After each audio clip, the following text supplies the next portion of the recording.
सूरज और पूरा परिवार काव्या की जिंदगी में आने वाली नई शुरुआत को लेकर बेहद खुश है। घर में जश्न का माहौल है और हर किसी के चेहरे पर मुस्कान है, लेकिन किसी को भी अंदाजा नहीं होता कि कुछ ही पलों में यही खुशी एक ऐसे सच में बदलने वाली है जो पूरे परिवार के रिश्तों को हिला देगा। तभी अचानक रिया आंखों में आंसू लिए सबके सामने आकर खड़ी हो जाती है। रुक जाइए, यह शादी नहीं हो सकती।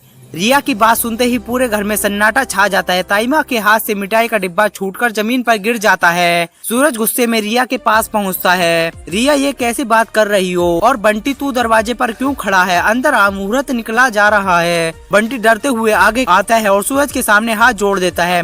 मुझे माफ कर दीजिए सूरज, रिया सच कह रही है। बंटी की बात सुनते ही सूरज का गुस्सा 7वें आसमान पर पहुँच जाता है। कल से इस घर में शादी की तैयारियां चल रही है और अब आखिरी वक्त पर तुम कह रहे हो कि शादी नहीं हो सकती। आखिर चल क्या रहा है? तभी रिया बंटी का हाथ थाम लेती है। भैया, यह कोई मजाक नहीं, बंटी में और एक दूसरे से प्यार करते हैं। रिया का यह सच सुनकर सूरज का चेहरा गुस्से से लाल हो जाता है। वह तुरंत बंटी का कॉलर पकड़ लेता है। मेरी बहन की जिंदगी के साथ खिलवाड़ करने की तुम्हारी हिम्मत कैसे हुई? मैंने तुम्हें पहले ही कहा था, मेरी बहन की आंखों में आंसू नहीं आने चाहिए। बंटी घबरा जाता है और सिर्फ इतना कह पाता है, सूरज भैया, मेरा विश्वास कीजिए, मैंने जानबूझकर किसी को धोखा नहीं दिया। तभी ईसा आगे बढ़ती है और सूरज का हाथ रोक लेती है। सूरज, गुस्से में फैसला मत लीजिए। बंटी की बातों से साफ है कि उसने जानबूझकर कुछ नहीं किया, लेकिन असली फैसला काव्या करने वाली होती है। काव्या धीरे से अपनी जगह से उठती है। उसके चेहरे पर न गुस्सा न आंसू, बस एक अजीब सी शांति है। वह सूरज की तरफ देखकर कहती है, भैया, ईसा भाभी सही कह रही है, बंटी की कोई गलती नहीं। सच तो यह है कि मैं भी इस रिश्ते के लिए तैयार नहीं थी, सिर्फ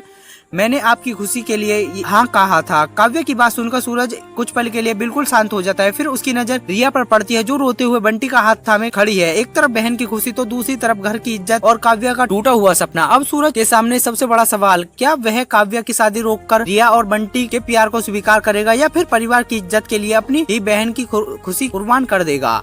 आपको क्या लगता है, सूरज को क्या फैसला लेना चाहिए? अपनी राय नीचे कमेंट बॉक्स में जरूर बताएं और ऐसे ही नए और रोमांचक सीरियल अपडेट के लिए सीरियल तड़का को सब्सक्राइब करना बिल्कुल ना भूलें।